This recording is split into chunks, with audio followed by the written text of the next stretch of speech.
I'm back with more breakdowns of new Star Wars stuff. Feels like it's been a while since my Bad Batch reactions. But my breakdowns for this show are going to be like a constant battle in my own head between nostalgia and loving this character for so long and wanting to see this character back for a long time, being a fanboy, and just wanting to watch something good. Like, I desperately want this to be good. But it's going to be a battle between that and my more cynical, analytical mind of like how the show is written, how well things flow in the show. Is the choreography good? Is it well directed? I think I've definitely gotten more cynical over the past couple years, especially in regards to Star Wars. It is kind of weird to be back in this place because this is kind of how I started my channel, was Boba Fett's return in Mando Season 2. Now, looking back, at the time I was probably overcome with emotion, and it's probably not the most amazing thing on second and third and fourth viewing. I'm sure if I went back and made that review now, I probably wouldn't be as praiseworthy. I wouldn't praise it as much. But like I said, I just want to, if I have to, turn my brain off and just enjoy something for once, because we just had just such crap this year in terms of entertainment. But I don't want to have to turn my brain off, so please, show, be good. Anyway, let's break down the first episode. So we start off right from where the tease was at the end of Mando Season 2, where we see Jabba's palace. Obviously, that's going to be the first shot of the show. Makes perfect sense. So I did not expect to see Boba in a bacta tank. Although we don't really have a definitive timeline of how long it's been since he got out of the Sarlacc, it probably couldn't be too long ago. Because realistically, how long does he need to be in the bacta tank for to be fully healed? But this kind of also calls into question how he went so long in Mando Season 2 without needing to go back into it. Like, we didn't see him do that at all. So is it like a few days he can go without it? Like a week? A month? We don't really know. The show isn't specific about it. Whoa, dude, we're like less than 5 minutes into this and it's Kamino. That's pretty dope. I do like them using the bacta tank healing as like a narrative device to have flashbacks. And also, I think this is the first time we're seeing Kamino in live action in 20 years since Attack of the Clones. Looks really good. And I'm sure it didn't take as long to animate as it did back then. I mean, obviously we just saw Kamino in Bad Batch, but this is the first time in live action since then. What? It's the same exact shot from Attack of the Clones, right?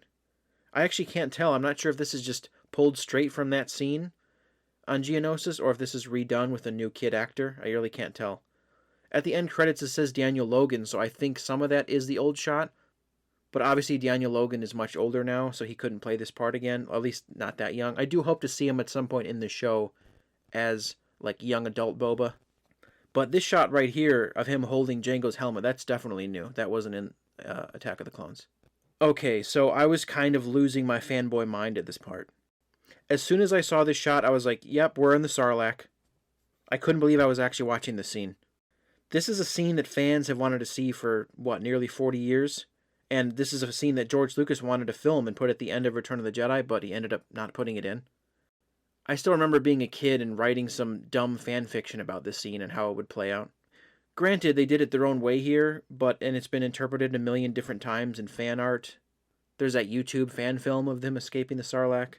Some depict him flying out of the Sarlacc immediately after being eaten and firing his flamethrower down into his mouth. Obviously, the EU had Dengar saving him, but that's been changed. But this shot right here looks exactly like that one piece of art, I'll put that right here, where he's clearly struggling to get out. Again, they don't say how long he was in there for. If there was one scene I wanted to see out of the show, it was definitely this. I'm curious how the filmmakers of that fan film feel about this. Because, yeah, during Season 2 of Mando, I was like, oh no, I hope they don't skip over the Sarlacc escape scene. That would have been really foolish of them. Because that's a big scene that everybody has wanted to see for so long.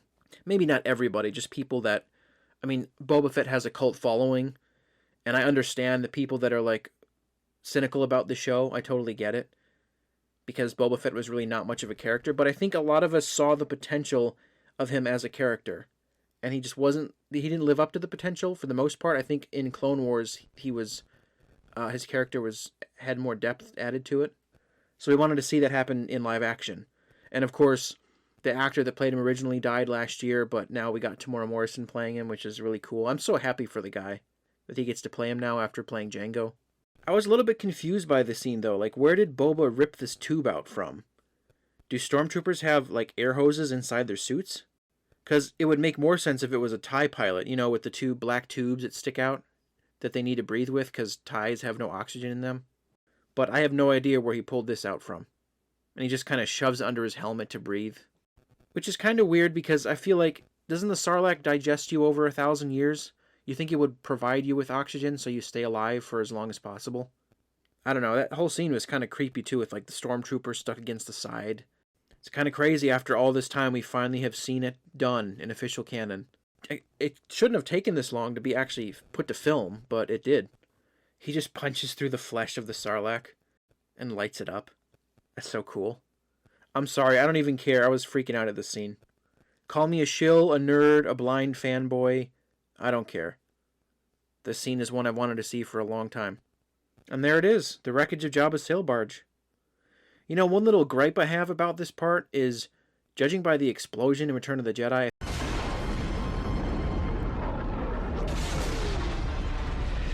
I think there should be less of it intact. It was a pretty big boom. I feel like there'd be a lot more pieces scattered everywhere and not as much right there in that pile. And there it is, his escape. Not exactly a glorious, heroic one that's depicted in a lot of the fan art, but I guess it makes more sense if he was in there for like a few weeks and he was starting to get weakened. I do, however, wish they used the exact costume that Jeremy Bulloch used in Return of the Jedi. That would have been cool. But I understand that it wouldn't fit Tamora because he's like much shorter than Jeremy Bulloch. But at least they cover him in sand and mucus to hide that fact. Because he's got a very distinctive look to that armor in Return of the Jedi with how much battle damage is on it. And it doesn't look quite the same in Mandalorian or this. So it was probably a good call that they covered it up. Also, you can kind of see that that's the original non-special edition Sarlacc. It doesn't have that weird CGI beak. I mean, maybe it's just kind of inside of it because it's probably dead at this point. Also, wait a minute. Correct me if I'm wrong, but didn't they say that a crate dragon ate the Sarlacc that he was in, which is how he escaped? I'm pretty sure that was said in Mando Season 2. I don't think this necessarily contradicts that because maybe a section of the Sarlacc was eaten, which is how he punched through it, but there's no definitive explanation here. Oh, that's cool. They're showing how his armor ended up with Jawa's, which was my question during Mando Season 2. I was like, so Cobb Vanth just found it there? So I'm glad this was shown. Jawaese? I've literally never heard that term before. Isn't there another term for like the language that's used, the most common language on Tatooine? It's definitely not Jawaese. This was a really cool shot of the Tusken Raiders silhouetted against the sandstorm coming into focus. Good job, Robert Rodriguez. I love the little detail that he's wearing the white undersuit. That's the one that classic Boba always wore. I prefer it definitely, still, to the new like black robes that he has under them. But I think they had him wear that so it would slim him down, like, because the color black is slimming. But man, would I love to see him go back to that white undersuit. It looks so much better to me. I think it contrasts better with the colors of his armor. I have no idea what that is, but it's disgusting. It looks like some kind of carrot or something with... It's like a carrot with a liquid that pours out that wakes him up. Like, what? What's going on there? I don't know how that's supposed to wake him up, but okay, I'll just go with it. This is very Mad Max Fury Road-esque. Like, you know that scene where Max is being dragged behind the cars in the desert? That feels like it's inspired by it. These shots of the Banthas look really good. I assume it's still not elephants wearing costumes like they were in the OT, but it's probably a full CGI shot. But dang, it looks great. And that was just the intro. I mean, I'm sold, I'm on board, so now please be good and live up to that intro. So the first chapter is called Stranger in a Strange Land, which I don't know if that title fits because Boba's been like all over Tatooine, as far as we know, in the movies. So I don't know how much of a strange land it is to him. Because what, we've seen him in Mos Eisley Spaceport in the special edition of A New Hope. We've seen him in Jabba's palace and on Jabba's sail barge. So he's not exactly new to this place. And of course we saw him on Tatooine in Mando Season 2. That's a little weird. It's like a child Tusken Raider, but it's got the normal Tusken mask on, but then normal clothes on the rest. I assumed they all just wore rags. Why are they all just beating him for no reason? And what are these Mad Max looking Tuskens? Does that one on the left have dreads? What the hell? It certainly looks like it. Man, we've seen these Tusken dogs before in Attack of the Clones and Mando, and they're pretty vicious. Something tells me it wouldn't just sit there and watch him untie himself. It'd probably go straight for his throat. As you can see, I'm not going to be completely praising this show. I'm going to have quite a few criticisms of it as well. He just kills this thing with his bare hands like a badass. Or does he? Wait, is he petting it now? Oh, I think he just put it to sleep. I guess he choked the oxygen out of it or something. Why is he asking him? Of course he wants to be set free. Why bother to even ask? Well, do you think the guy that's in prison is going to be like, no, I'll rather just stay here tied up and be imprisoned? Yep, Boba should have just snapped its neck. I don't know why he didn't. Now it's going to chase him down. Yeah, now he's reduced to fighting it with a stick. Bro, just like stomp on its head. Bro, you got a stick and you're going up against a guy with a gaffy stick? We saw how effective you were with a gaffy stick last season. There's no way you're winning that fight. Man, the majority of the first 12-ish minutes were just flashbacks. I'm not necessarily complaining though, because I wanted to see how he got to where he was in Mando Season 1. And I'll still never forget that I called it. I remember watching Mando Season 1 and seeing that scene. And there's the dude with the spurs, and I guessed way back then that that's probably him. And yep. I love me a good suit-up scene. Whether it be Iron Man, Batman, whatever. But a Boba Fett one was not one I was expecting, but it's very welcome. The captions describe this as an Aqualish Don. So, a Don like in the Mafia? Because that's the only Don I know, unless it's a name. So is there an Aqualish Mafia? What the hell? Also, why does it say Aqualish speaking alien language? Shouldn't it just say Aqualish speaking Aqualish? Because that's probably what their language is called, presumably. This droid's name is 8D8. Honestly, not very creative. It was just cribbed from EV-99. Okay, a couple things. First, what's a daimyo? Or daimyo? I have no clue. And second, something about the way this Trandoshan talks looks weird. I mean, Bosk really never spoke, and the others we've seen didn't, so they just kind of had unmoving puppet heads, but this one is clearly animatronic, and it's weirding me out. It's also giving me Gorn vibes from the original Star Trek, remember that thing? Also, did I have a stroke or something? I could have sworn Jabba's palace was in Mos Eisley. Have I been wrong all this time? I guess it was never explicitly stated in Return of the Jedi where it was, but now that I think about it, Jabba did show up to the Boonta Eve Classic race in Phantom Menace, and that was in Mos Espa, and he probably wouldn't have traveled too far to watch it. I wonder how far Mos Eisley and Mos Pelgo are from this. We don't really have a definitive map of how Tatooine is laid out. Wait a minute, where's his French accent? That's a big problem with canon. Twi'leks have always been portrayed with French accents in the Clone Wars, which is really the only place that they've ever talked. They don't really talk in the movies that much. Bib Fortuna does, but I feel like his lack of a French accent, I don't know, he's kind of a creep, so maybe it makes sense that he doesn't have one, or he's just lived on Tatooine too long, I don't know, but I feel like that was introduced in Clone Wars, long after that movie came out. But Favreau and Filoni worked on this, so I'm surprised they didn't mandate that they have a French accent. This whole tribute thing to Boba is interesting. Is this what people used to do to Jabba? Just bring him gifts?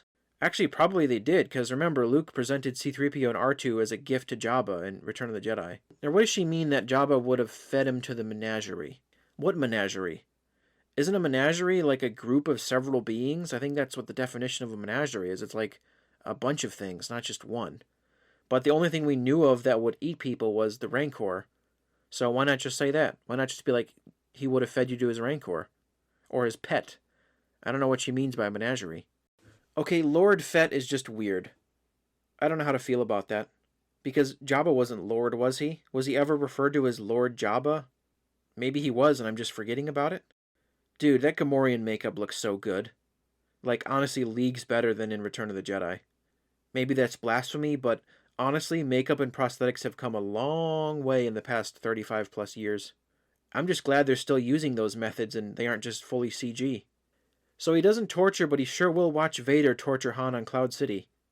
I'm not so sure that's a good idea, Boba. They might try to take you out while your back is turned or you're asleep. See? I'm actually with Fennec on this one. Please don't make Boba an idiot and have Fennec constantly one-upping him and making the correct decisions. This is supposed to be a Boba show, not the Fennec show. I really don't want that to happen. Wow. I don't know if we've ever gotten a wide shot of Mos Espa like this.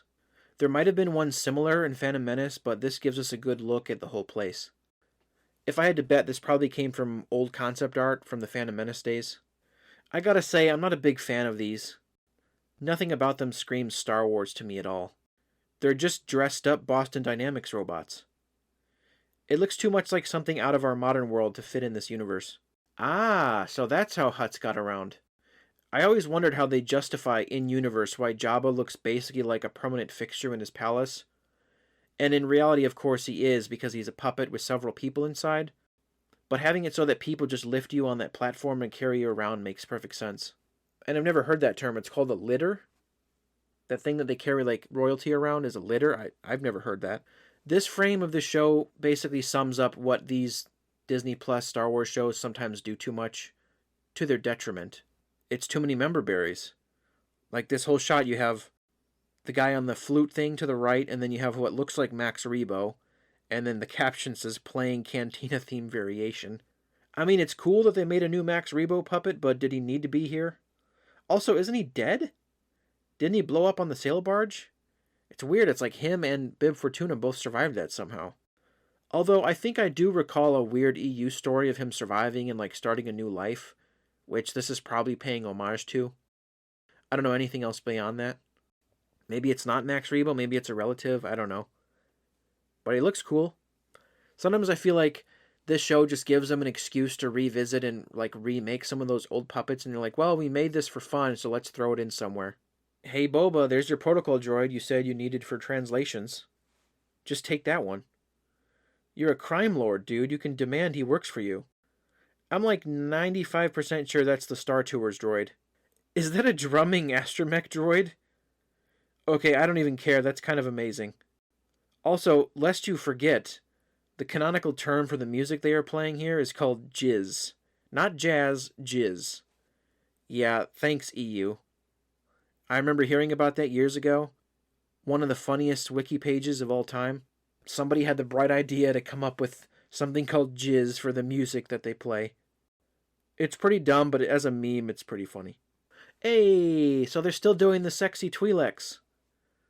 I think people, including myself, thought because it's modern day Disney, they would do away with the sexy Twi'leks.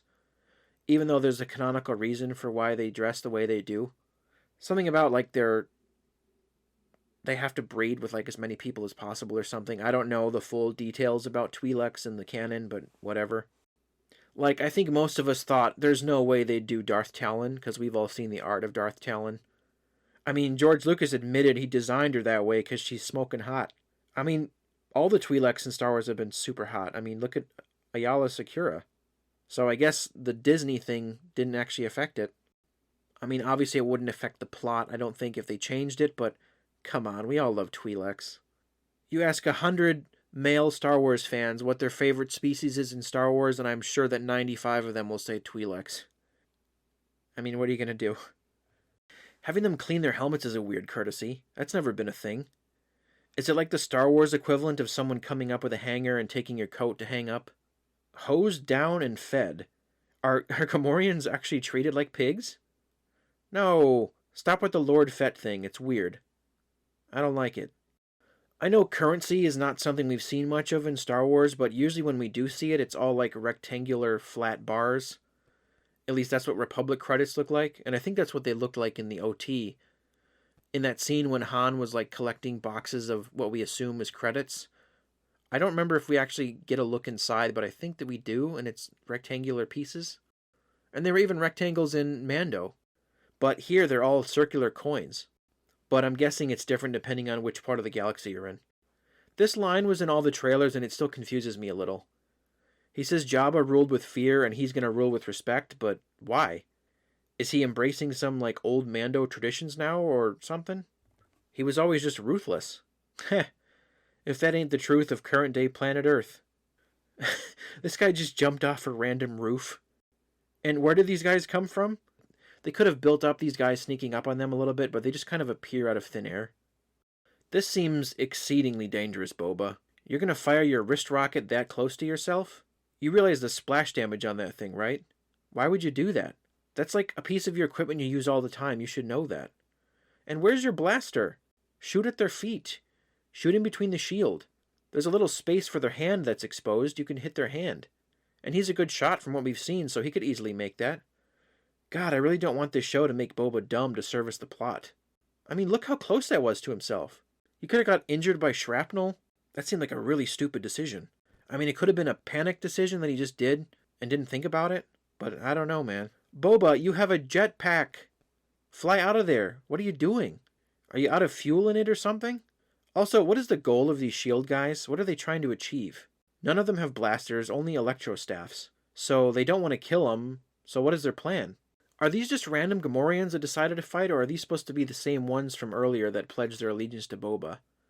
If they're the latter, then where did all that armor come from and their weapons? Did I miss them going to get armor and weapons because they were completely unarmored and unarmed back at Jabba's palace? And why did it take him this long to hear the fighting and come help? Dude, he just slit that guy's throat. Where's the blood spray? I mean, obviously we know that it's not going to be here because everything has to be watered down for Disney Plus, which really sucks. In an ideal world, this show would be rated R and absolutely brutal. I mean, Robert Rodriguez is directing, for Pete's sake. But sadly, he's on Disney's leash. He just power slammed a dude. Is that what it's called? I'm not a wrestling guy, I have no idea. Wait, why does that guy landing on the shield get electrocuted? Fennec just jumped on a bunch of them and didn't have anything happen to her. She was fine. Again, this is cool, but like I said earlier, imagine if this was rated R. That guy would be in a million bloody flesh chunks. Also, he never reloaded that wrist rocket. Can more than one be fired without reloading? I don't actually know. Why does he already need to go back to the Bactapod? Was he really that injured in that fight? Didn't seem like it. And of course, somehow Fennec was fine after that fight, and it turns into the Book of Fennec Shand where she can keep chasing them on the rooftops. Boba doesn't even get to finish the job. Back to the tank it is for him. They better not do this every time there's a fight. Then we get a parkour foot chase on the Mos Espa rooftops. Haven't really seen parkour in Star Wars before, so that's kind of cool. But again, I wanted to see Boba or both of them take these guys down. Yeah, that's not how physics work. Fennec probably weighs, what, half that guy's weight? Maybe less? And we're supposed to believe that she can kick him off a roof? Yeah, I'm not buying it. Why not have her, I don't know, shoot him? Where the hell is her gun? Fennec had guns in Bad Batch. I don't understand where their guns are. So then Boba gets dragged back to the Bacta tank where we initiate more flashbacks. I hope he doesn't do this after every fight. You'd think after several sessions in the tank that he'd be fully healed by now, but I don't know how long it's been. I don't know who these guys are, but there's some, I don't know, basically hooligans, seemingly stealing water from a moisture farm. Their moisture evaporators look completely different from the ones in the Lars farm, though. And what is that graffiti? It looks like alien dicks they're drawing or something. Honestly, not much happens the rest of the episode. Boba is made to dig for water, and at first I was like, how is that possible in the desert? But I guess, conveniently, there's these plants, question mark? I don't know what it is, it's almost like a cactus that grows under the sand, but they contain water. Again, can't you just say Rodian speaks Rodian? I don't know, maybe that would confuse people watching that have captions on. Also, don't these weird water-filled plants kind of conflict with the original concept of the moisture evaporators from A New Hope? Why didn't Uncle Owen just have Luke digging for these things all the time? This is the problem with introducing new details like this into canon. Oh, this kid deserves a whooping. Boba's literally dying of thirst and this rotten kid just dumps out the water. Remember Anchorhead? That's really the only reason to have this line. Just more member berries. I mean, that's like a one line in the movie, in A New Hope, I think, where Luke mentions Anchorhead. And there was that famous deleted scene that I think took place in Anchorhead. Man, there's a lot of articulation in that snout. Like I said before, makeup and prosthetics, and animatronics for that matter, have come so far. So at first when I saw these arms, I thought maybe it would be one of those smaller iguana-like crate dragons, but no, it's whatever the hell this thing is with 4 arms. It's basically Goro. I have no idea why, but this thing immediately made me think of that thing from Spy Kids 2. This thing.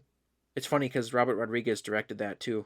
Okay, that Rodian should be 100% dead, no question. And this thing could tear Boba limb from limb in a split second, but of course he waits for somebody to stop him. Then Boba pulls a Princess Leia, like when she killed Jabba by strangling him, and he strangles this thing to death with his ankle chain. It's pretty awesome. And it's probably what he should have done to that dog. Then they cut off its head and bring it back to the Mad Max Tusken tribe, and they give Boba water because they're impressed or something, and that's basically it for the episode. And then in the credits I noticed some interesting little details. The score is now done by Paul Shirley, and it says themes by Ludwig Göransson. So Ludwig, who composed the music for Mando, still has some input on the music here, but we got a whole new composer. Which you can tell because the music has a whole different feel.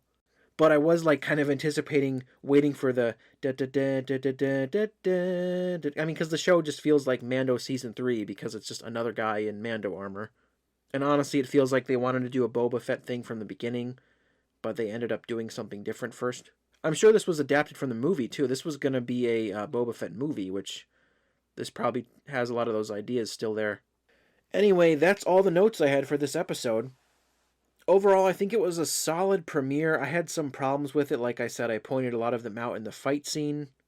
I hope they don't do much more of that. I don't want Boba to make some dumb decisions to either make Fennec look better, or, I mean, you could have Fennec you can have them both be smart and make and elevate both characters. You don't have to denigrate one of them. So hopefully the fight scenes in the future are better. Or, I mean, just have fewer fight scenes. You don't need to have a fight scene in every episode, but I think Disney mandates that every, like, 30 minutes they need a fight scene so people won't get bored. Which is unfortunate.